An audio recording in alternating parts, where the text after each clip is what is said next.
কপাল তো খুলে গেছে। বস্তা একটা বহুত কষ্টে খুলছি, আর দুটা ভরা এই বড় একটা ফাতর অনেক ওজন, আমি আনতে পারি না। তাই নাকি? তাইলে আমরা আমাগো কাজে সফল, কি কও? হ, মতি ভাইও পুলিশের কাছে যাইব না। হ কাকা, মতে এখন পুলিশের কাছে গিয়ে কি কইব? হ্যাঁ যদি জিগায় যে কি ডাকাতি হইছে, সে তো কিছু কইতে পারবো না। চলো এই মালগুলা আমরা দ্রুত মানুষের কাছে বিক্রি দিই। কাকা কি কোন আপনি? এটা কি বাজারের আলু পেঁয়াজের মতো নাকি যে চাইলে বেচে দিবেন? একটু সাবধানে এটা রাখতে হবে আমার কাছে। হ, মতি ভাই এত সতর্ক থাকার পরেও এগুলা হারাইলো, তাই আমাকে আরো বেশি সজাগ থাকতে হইব।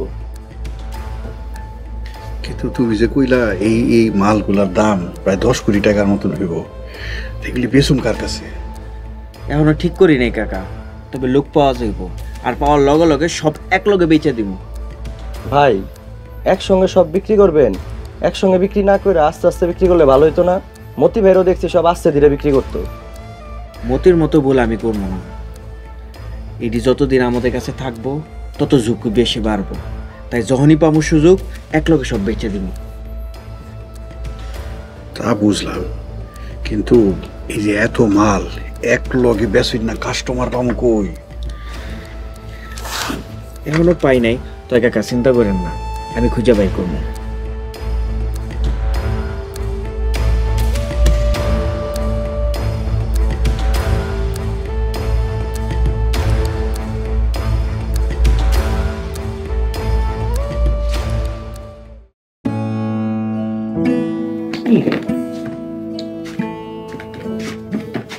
আরে হাসেম ভাই আইসোস, দেরি করলি কে? আচ্ছা ওই যে কাশেমপুর বাজারের হিসাবটা তো মিলাইতে পারতাছি না।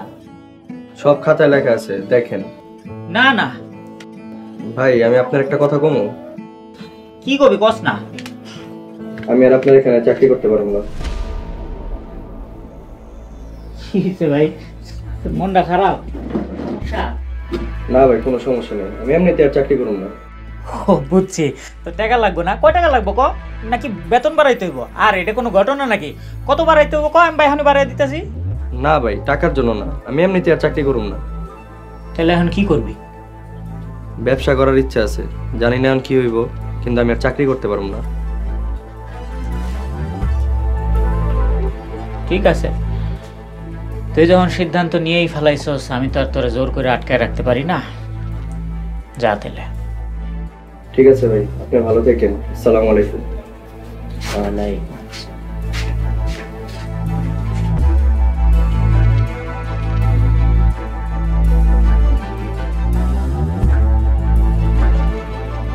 একটা নতুন লোক লাগবো, তাড়াতাড়ি ব্যবস্থা কর।